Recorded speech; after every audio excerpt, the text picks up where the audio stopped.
2023년 5월 4일 말씀 사무엘하 14장 1절에서 11절 제목 정의와 관용 사이에서 성도가 취할 바른 선택. 정당방위는 상대방이 자신의 목숨을 위협하거나 어쩔 수 없는 상황에서 폭력이나 살인까지도 무죄로 인정을 받게 되는 것을 말합니다. 그러나 화가 나서 억울해서 스스로가 상대방의 죄를 물어 폭력을 행사하거나 죽이게 되는 것은 정당방위가 아닙니다. 압살롬이 동생 다말에게 몹쓸 짓을 한 암논을 죽인 것은 정당방위가 아니라 복수이기 때문에 죄가 됩니다. 그것이 죄가 되는 것을 압살롬도 알기에 아버지 다윗의 집을 떠나 타국에서 살기로 한 것입니다. 압살롬이 암논을 죽인 죄인이지만 다윗은 압살롬을 그리워합니다. 다윗이 아들 압살롬을 그리워하고 있을 때 다윗의 신복 중의 신복인 요압이 다윗의 마음을 헤아리고 다윗이 압살롬을 다시 데려올 수 있도록 기회를 만듭니다. 압살롬은 지혜로운 드고와 여인을 불러 과부처럼 상복을 입게 하고 두 아들이 서로 싸워 한 아들을 죽였고 형제를 살인한 죄를 물어 동네 사람들이 남은 아들마저 벌하여 사형을 시키려고 합니다. 이 아들마저 내주어 죽게 한다면 우리 집안은 대가 끊어지게 됩니다. 라고 다윗 왕께 고하라 알려줍니다. 드고와 여인은 요압 장군이 시키는 그대로 다윗 앞에서 연기를 합니다. 그리고 그 여인은 다윗 왕께 도움을 구합니다. 다윗은 여인에게 너는 안심하고 집으로 돌아가라. 내게 남은 아들을 그 누구도 건드리지 못하게 할 것이다. 여인은 다시는 원수를 갚는 일이 없도록 해달라고 또 간청했고 다윗은 하나님의 살아계심을 두고 맹세하며 내 아들의 머리카락 하나도 땅에 떨어지지 않을 것이라 말해줍니다. 요압이 이렇게 행함은 암논을 죽인 압살롬 죄에 대한 다윗의 생각과 판결에 대해 정확하게 알고 싶어 했던 것입니다. 정의와 관용. 정의는 암논을 죽인 압살롬의 죄를 묻는 것이지만 관용은 압살롬이 암논을 죽인 이유가 동생에 대한 복수이기 때문에 단순 살인이나 강도를 처벌하듯 할 수 없고 무죄를 선언해 주는 것입니다.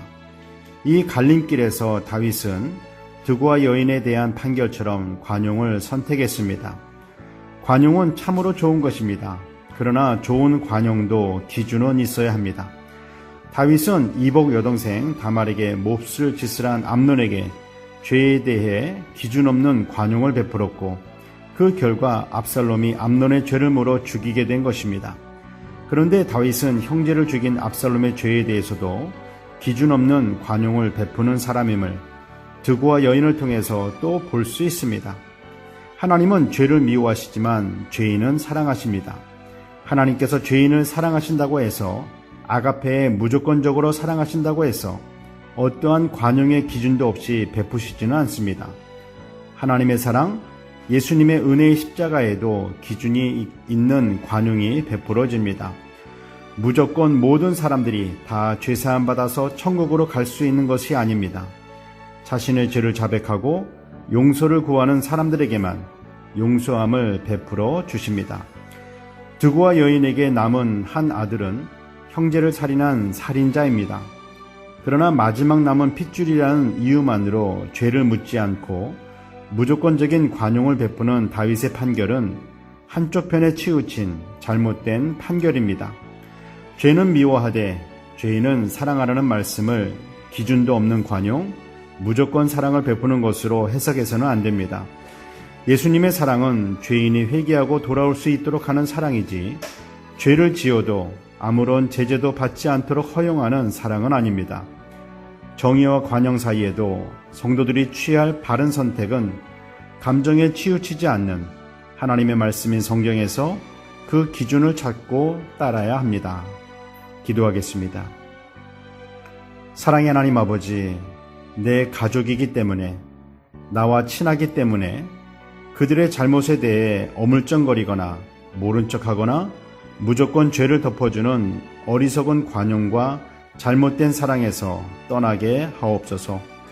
죄인을 향한 사랑은 죄인이 자신의 죄를 깨닫고 회개하고 하나님께로 돌아오게 하는 것이 그 죄인을 향한 가장 큰 사랑이라는 것을 믿습니다. 그럼에도 그 죄인들을 우리들이 정죄하지 않는 하나님 아버지의 긍휼한 사랑의 마음을 본받게 하옵소서. 하나님의 의가 되시며 긍휼하신 예수 그리스도의 이름으로 기도드립니다. 아멘.